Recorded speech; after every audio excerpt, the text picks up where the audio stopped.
I am Ferdinand Marcos, and I am the President of the Republic of the Philippines. I stand today on behalf of 110 million Filipinos.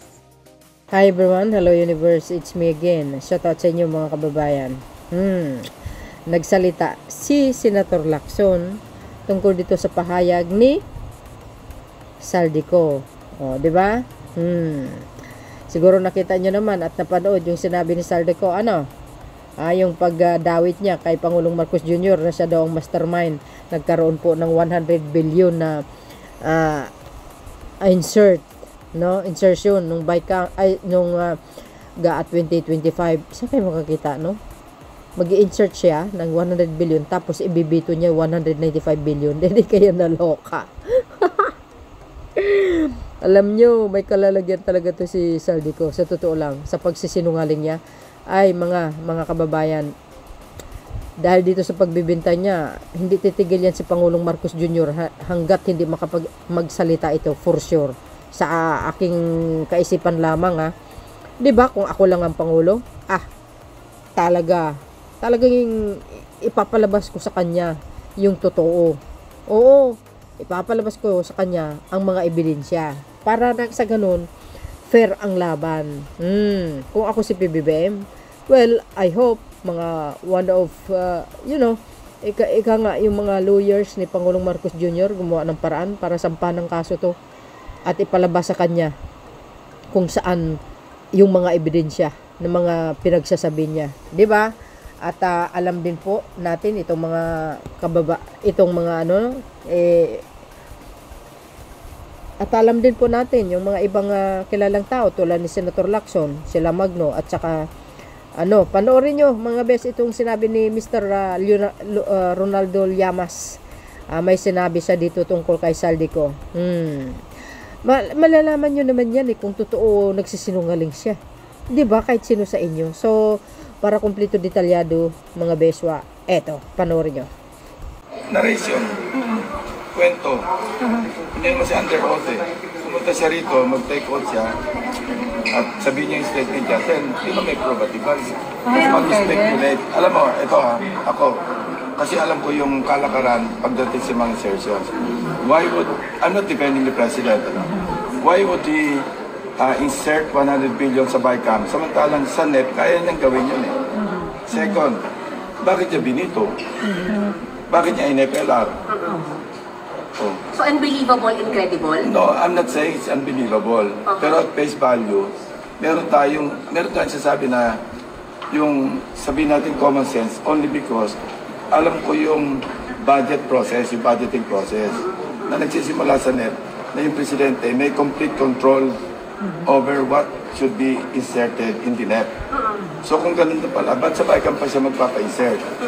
Na hindi siya part ng BICAM? Hindi siya part ng BICAM So dapat sa NEP pa lang, sinabihan niya na yung DBM, sinabihan niya yung DBCC, uy, maglagay kayo ng 100 billion sa DPWH. And okay, after assuming na totoong nagpa-insert sa BICAM, ba't yun dito? So yun, mga kababayan, narinig nyo yung sinabi ni Senator Lacson. Sabi sa inyo walang kredibilidad yung statement ni Saldico. Ika nga, napaka-cheap. Gawa-gawang istoryahe lang. Well, I think, naipit na siya, mga kababayan. Wala na siya magagawa dahil alam po natin, ang laki po ng ninakaw niya. Biro nyo, talong-talo niya si Pangulong Marcos Jr. Siya may air assets. Si Pangulong Marcos walang-wala. 'Di ba? Ganon din si Speaker. Ito si Saldico napakayaman. Nagnakaw ito panahon pa ni Digong. At alam po rin natin, malapit ito sa dating Pangulong Duterte. Remember si Saldico guys dawit po yan sa Parmali at saka sa laptop. Sa panahon ni Digong. Kaya malapit yan So dahil sa ginagawa niya, mga kababayan,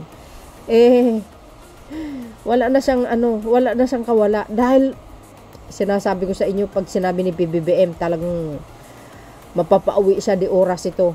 Hinihintay lang talaga na may yung ilabas ilabas yung ebidensya laban sa kanya tapos mag-file ng kaso, saka mapapauwi yan, maniwala kayo. Kaya nga nag-ano na yan eh, kumakapit na sa patalim. Bakit kanyo? Siyempre, sabi ko, 'di ba? Si Gutisa at saka si Saldico, iisa lang po ang nasa likuran niyan. Sablay-sablay pa nga yung sinabi niya. Bakit sa bycam? Doon pa lang, sablay na lang. Sabi nga ni Madam Cielo Magno, si Senator Lacson, kung tutuusin, sa NEP pa lang, doon na ang Pangulo ng 100 billion. Bakit sa bycam pa? Hindi naman siya kasali doon. Doon pa lang sablay na nga mga kababayan. So, dahil dito, pakinggan nyo po yung sinabi dito ni Mr. Llamas. Ito, pakinggan nyo. Among them, of course, 100 billion in insertions by the President himself, the source of the NEP to begin with, and yung kickbacks by the President. Well, una ay hindi natin dapat i-outright i-reject yung testimony ni Saldico. Diba? Dahil very dramatic yung kanyang pagsulpot. Pero at the same time, hindi rin natin kaagad dapat tanggapin en toto yung kanyang sinabi. Dahil medyo may mga sinabi siya na medyo weird lang ng konti. No, konti lang. Halimbawa, ngayon ako nakakita ng presidente na gagawa ng insertions sa sarili niyang budget. Ibig sabihin, ikaw na gumawa ng budget, pinasok mo na in the first hand, di ba? yung galong insertions. Rather than, hihingi ka ng insertions sa BICAM na basically sole prerogative ng legislators.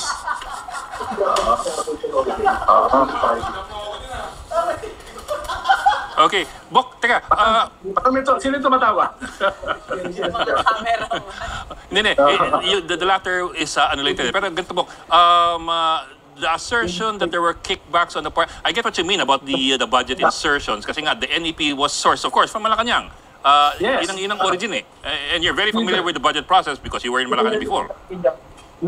Pero dito mo lang ipasok kung may mga gusto kang gawin, whether yan ay legitimate or not, doon mo na ipasok. Bakit mo ipapasok sa BICAM? At bakit ikaw ang kakausap dun sa magpapasok? Kung ikaw ay presidente, delegate mo na lang.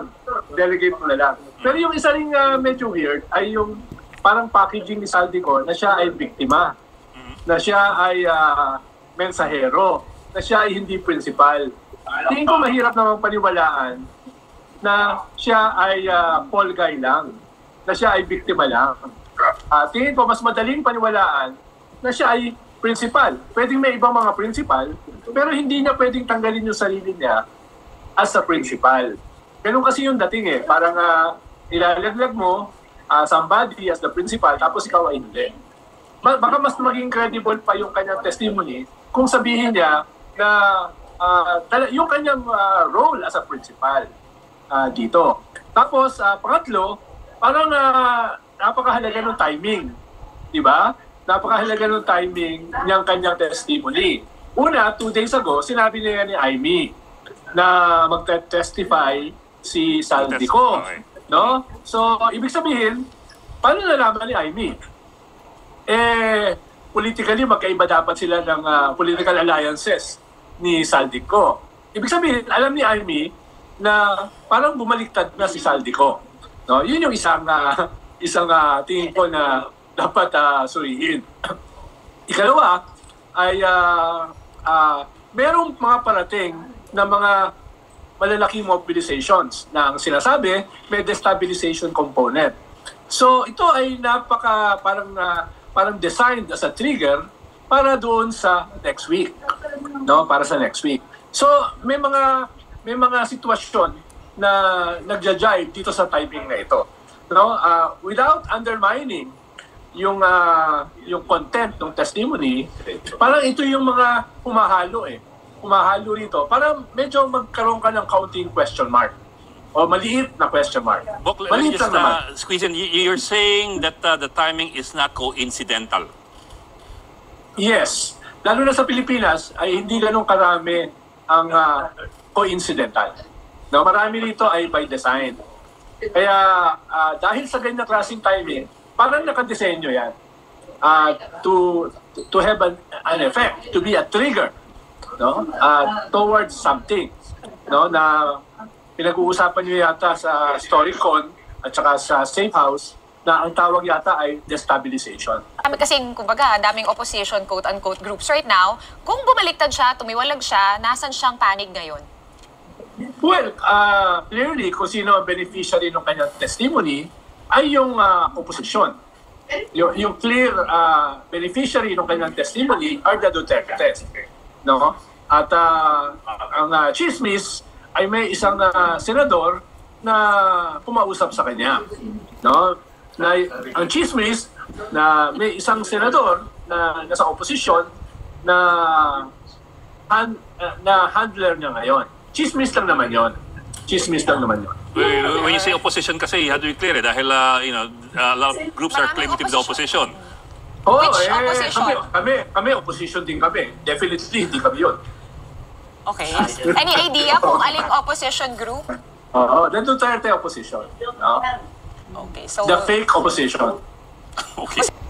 Oh, narinig nyo yung sinabi ni Mr. Ronald Llamas? Connect the dots. Sabi sa inyo eh. Oh, anong sinabi ko? Sino ba ang kumakalaban kay Pangulong Marcos Jr.? Sino ba ang gusto siyang patalsikin? Eh, di ba ang Duterte camp? Sino nagtatawag ng people power? Di ba? Tingnan nyo lang mga DDS sa social media na nanawagan silang people power. Kasi gusto nila pabagsakin ng Pangulo. Oh, di ba? Obvious, sabi ni Mr. Ronald Llamas. Walang ano yun. Kumbaga, walang saysay yung statement ni Saldico. Yun po ay gawa-gawa lang. May butas eh. Kung napapansin nyo, bakit nga ba sa BICAM ginawa ang pag-insert? Eh wala naman po si Pangulong Marcos doon. Hindi naman po siya kasali. Doon pa lang sablay na si Saldico eh. O dapat nga sanip eh. Ang tanong nga, doon sa unang video natin, kung ginawa ng Pangulo, bakit binito niya 195 billion? What the hell? Di ba? Nakakapagtataka. Eh, alam nyo, tayo guys, nakikiramdam tayo, nakikita natin ang galaw.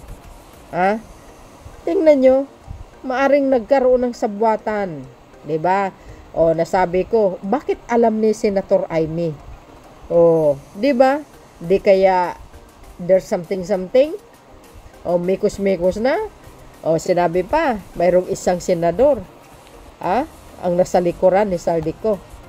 You see, unti-unti na naman lumalabas ang katotohanan.